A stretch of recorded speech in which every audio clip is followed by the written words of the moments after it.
Hello guys, तो आज के स्टडी पॉइंट कोचिंग क्लासेस से जैसे कि हमने रिसोर्स एंड डेवलपमेंट चैप्टर चालू किया था, उसी का एक पार्ट जो कि है लैंड रिसोर्सेज। हमने पिछली वीडियोस में रिसोर्स प्लानिंग देख लिया, टाइप्स ऑफ रिसोर्सेज देख ली। अब बात करते हैं कि इंडिया की लैंड रिसोर्स क्या कहती है। तो चलिए जय श्री कृष्ण का नाम लेकर करते हैं शुभ शुरुआत। देखिए, लैंड एक बहुत इंपॉर्टेंट फैक्टर है जब हम बात करते हैं रिसोर्स की, क्योंकि लैंड आज आप जहां पर भी हैं, आप हर जमीन पर आपका घर होगा, आपका ऑफिस होगा, आपकी बिल्डिंग होगी, तो वो सब जमीन पर है। तो इसलिए लैंड कहीं ना कहीं बहुत एक इंपॉर्टेंट रिसोर्स है as for the country perspective. ठीक, चल तो अब हमारी कंट्री इंडिया, जो हमारी कंट्री इंडिया है, उसका लैंड डिस्ट्रीब्यूशन देखना भी हमारा फर्ज बनता है। चलिए देखते हैं। इंडिया का लैंड डिस्ट्रीब्यूशन कुछ इस प्रकार से है। ये वाला पाई चार्ट आप देखेंगे तो हमारा जो 43% एरिया है पूरे लैंड का, वैसे हमारा टोटल लैंड है 3.28 मिलियन स्क्वायर किलोमीटर, इतना हमारा लैंड है। या आपने क्लास 9 में पढ़ा था। तो इतने एरिया का 43% प्लेन्स। प्लेन्स मतलब होता है कि एकदम सीधा रास्ता है, एकदम सीधी जमीन, उसे हम कहते हैं प्लेन्स। ठीक है, 3.28 मिलियन का 30% हमारा माउंटेन एरिया है, जो कि हमारे नॉर्थ साइड में है, ऊपर Himachal Pradesh and Jammu and Kashmir side. तो 30% माउंटेन्स हो गए, 43% प्लेन्स हो गए, और जो बचा हुआ 27% है वो हमारे हैं प्लेट्यूज। प्लेट्यूज आपको पता ही कि एक ऐसी जमीन जो थोड़ी सी ऊपर उठी हुई रहती है, उसे हम कहते हैं प्लेट्यू। तो ये है हमारे कुछ इंडिया का लैंड डिस्ट्रीब्यूशन। चलिए, हमें लैंड डिस्ट्रीब्यूशन तो पता चल गया, पर बात करते हैं लैंड यूटिलाइजेशन की, कि जो हमारा लैंड है क्या हम उसे कैसे यूटिलाइज करते हैं। क्या हम उसे फार्मिंग के लिए यूज करते हैं, क्या हम उसे एग्रीकल्चर पर्पस के लिए यूज करते हैं, या कुछ और भी। तो देखते हैं वो। देखिए, लैंड यूटिलाइजेशन बहुत अच्छा और इंपॉर्टेंट टॉपिक है। 5 पॉइंट लिखे, 4 ये और 1 5। लैंड यूटिलाइजेशन में सबसे पहले जो हमारा मेजर एरिया है वो हमारा जाता है फॉरेस्ट, जो आपके जंगल है, जो आपके सारे फॉरेस्ट एरियाज है, वहां पर भी हमारा लैंड जाता है। जी बिल्कुल जाता है, ठीक है। दूसरा, land not available for cultivation, मतलब ऐसा लैंड जो कल्टीवेशन के लिए ही अवेलेबल नहीं है, जो खेती के लिए ही अवेलेबल नहीं है। आप समझ रहे हैं? उसमें 2 आते हैं, एक तो बैरन एंड वेस्टलैंड। ये क्या होता है? बैरन एंड वेस्टलैंड वो चीज है जो बंजर जमीन होती है ना, जहां आप खेती नहीं कर सकते हो, वो ऐसे ही पड़ी है, एकदम ऐसे ही पड़ी है, तो उसे हम कहते हैं बैरन एंड वेस्टलैंड। वो अब जमीन कहां के लिए, आप साइड में लिख सकते हैं यहाँ बंजर जमीन, बंजर जमीन, ठीक है। दूसरा, land on non agriculture uses like building roads. ऐसी सी बात है जो लैंड कल्टीवेशन के लिए अवेलेबल नहीं। पहला तो आपने बोला बंजर जमीन, वो आप उस पर खेती नहीं कर सकते। दूसरा वो कि आप जिस घर में रह रहे हो, आप जिस बिल्डिंग में रह रहे हो, या जो आपके आसपास रोड है, आप उस पर खेती कर सकते हो क्या? नहीं कर सकते। क्यों? क्योंकि उनके भी कुछ स्पेसिफिक यूजेस है। वो रोड आपके स्पेसिफिक यूज है, वो घर आपका स्पेसिफिक यूज है। तो इसलिए कुछ ऐसे भी लैंड है या जमीन है जिस पर आप अभी रह रहे हैं, जहां बिल्डिंग और रोड्स है, वो भी कल्टीवेशन के लिए अवेलेबल नहीं। ये तो हो गया। तीसरा, अदर अनकल्टिवेटेड लैंड। अदर मतलब उसके इन दोनों के अलावा, अनकल्टिवेटेड मतलब जिस पर खेती नहीं की जा सकती, वो पढ़ते हैं। पहला, permanent pasture and grazing land. अरे बड़ा आसान है। वो आपके घर के पास गाय बकरी होगी ना, तो उन्हें चरने की भी जरूरत पड़ती है, उन्हें भी घास चरानी पड़ती है, तो उनके लिए भी कुछ जमीन होती है जहां घास उगी रहती है, जहां छोटे छोटे पेड़ पौधे उगे रहते हैं। तो उनके लिए जो जमीन है, जो ग्रेस करने के लिए, जो चरने के लिए, तो वो जमीन भी आती है, और उससे पे भी आप खेती नहीं कर सकते, क्योंकि वो गाय बकरियों के लिए। अगर आप उसे हटा दोगे, बाई चांस आपने हटा दिया, तो गाय बकरियां कहां जाएगी, हमें डेयरी प्रोडक्ट्स कैसे मिलेंगे? जी चलिए। दूसरा है land under miscellaneous tree crops. Miscellaneous मतलब होता है बेकार, मतलब फालतू की। आपने कुछ जमीन ऐसी देखी होगी ना, जहां ऐसे पेड़ पौधे उग गए जो अब काम के नहीं है, जो हमारे काम के नहीं आते, जिसे हम प्यार से वीड्स बोलते हैं। वीड्स बोलते हैं, 7th 8th में आपने पढ़ा होगा। तो ऐसे जमीन पे भी आप खेती नहीं कर सकते। क्यों? क्योंकि वहां पे ऐसे पेड़ पौधे उग चुके हैं जो हमारे काम के नहीं है, और अगर हम उसे उखाड़ भी लें तो भी वो जमीन काम की, क्योंकि जमीन की फर्टिलिटी कम हो गई है, इसलिए वो पेड़ पौधे जो उग रहे हैं वो भी बेकार है। तो ये भी एक लैंड है जिसे हम यूज नहीं कर सकते। तीसरा cultivated waste land more than 5 years, मतलब कि एक ऐसा लैंड जिसे आपने कल्टीवेट तो किया था पर अब उस पर खेती नहीं करते हो आप, और अब हो चुका है वो बंजर, जो 5 साल से ऊपर हो चुका है। मतलब एक इंसान है, उसने खेती चालू करी, बिल्कुल चालू करी, 5 साल तक उसने खेती करी, जितने साल तक, फिर उसने बोला अब मैं खेती नहीं करूंगा, अब मैं सेकेंडरी सेक्टर में चले जाऊंगा, दूसरे सेक्टर्स में चले जाऊंगा काम करने के लिए। तो हुआ जब वो काम करने गया तो उसकी जो जमीन थी उसने ना तो बेची ना ही उस पर कोई खेती कर रहा था। तो 5 साल तक अगर वो जमीन ऐसे ही रही, कोई काम की खाली पड़ी हुई है, तो उसे भी हम बोलते हैं culturable wasteland more than 5 years, मतलब 5 साल से भी ज्यादा। ठीक, पहली फॉरेस्ट हो गई, दूसरी हो गई कि हमें कल्टीवेशन के लिए नहीं, उसमें बैरन बंजर जमीन और फिर रोड्स वगैरह। तीसरी अदर अनकल्टिवेटेड जिसमें गाय बकरी वाला। फिर हमने पढ़ा कि जहां मिसलेनियस ट्री क्रॉप्स उग जाती है। फिर हमने पढ़ा कि एक ऐसा लैंड जो 5 साल के लिए छोड़ दिया गया।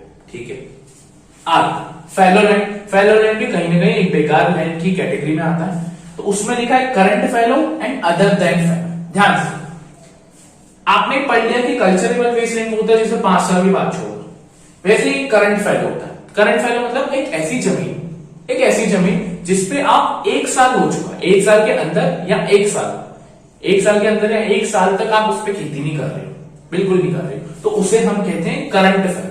जो अभी है करंट फैलो, जो खराब हो चुका है, अब उस पर आप खेती नहीं कर रहे हो, ऐसे भी कुछ लैंड होते हैं। Second other than current fallow, मतलब करंट फैलो के अलावा अब यार 1 साल से ऊपर भी तो कुछ ऐसे लैंड होंगे, जैसे वहां 5 साल से ऊपर था, यहां पर 1 साल से 5 साल है। ठीक, current other than current fallow, तो ये ऐसी जमीन जिसपे 1 या 5 साल से खेती नहीं है। ठीक है, चलो ये 4 तो हो गए। अब 5वां नेट सोन एरिया, मतलब हमें पता चल गया कि हमारा जो लैंड है वो कहीं ना कहीं इस कैटेगरी में या इस प्रोसेस में डिवाइड होता है और इस प्रोसेस में यूसेज होता है। अब है 5th नेट सोन एरिया। सोन का मतलब होता है उगना। तो कुछ अब ऐसा लैंड होगा इनके अलावा जहां हम खेती कर रहे होंगे या जो फार्मर से वो खेती कर रहा होगा। ठीक, नेट सोन एरिया के area sown more than once in a year plus net sown area is called gross crop area. ध्यान से समझना, सोन एरिया मतलब जहां पर खेती कर रहे हो। अब कोई होता है ना कि जहां अगर एक लैंड है, अगर एक पीस ऑफ लैंड है, तो वहां पे आपने एक क्रॉप कुछ ग्रो करी और दूसरी क्रॉप कुछ ग्रो करी।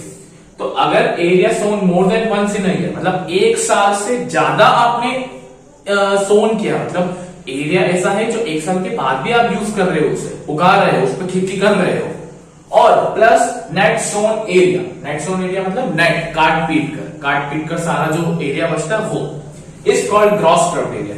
ग्रॉस क्रॉप और नेट सोन फर्क नहीं है।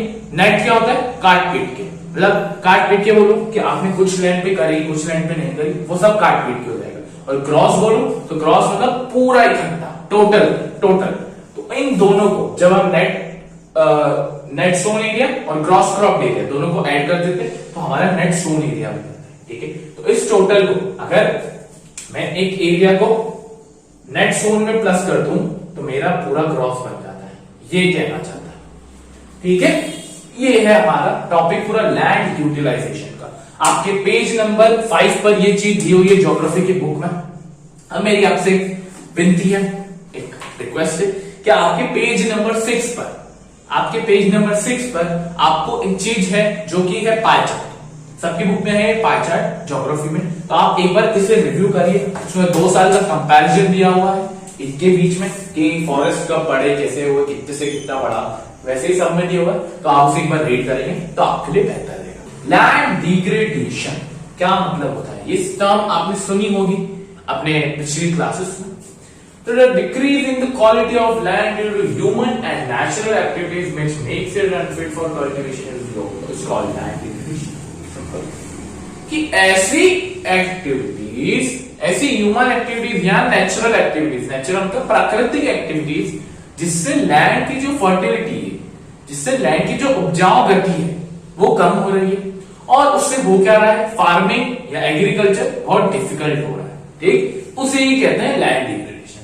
अभी जो वर्ड है ना ह्यूमन एंड नेचुरल एक्टिविटीज, तो हम देखते हैं कि कौन सी ऐसी ह्यूमन एक्टिविटीज है जिससे लैंड की क्वालिटी कम हो रही है, हमारे लिए जमीन नहीं बच रही है।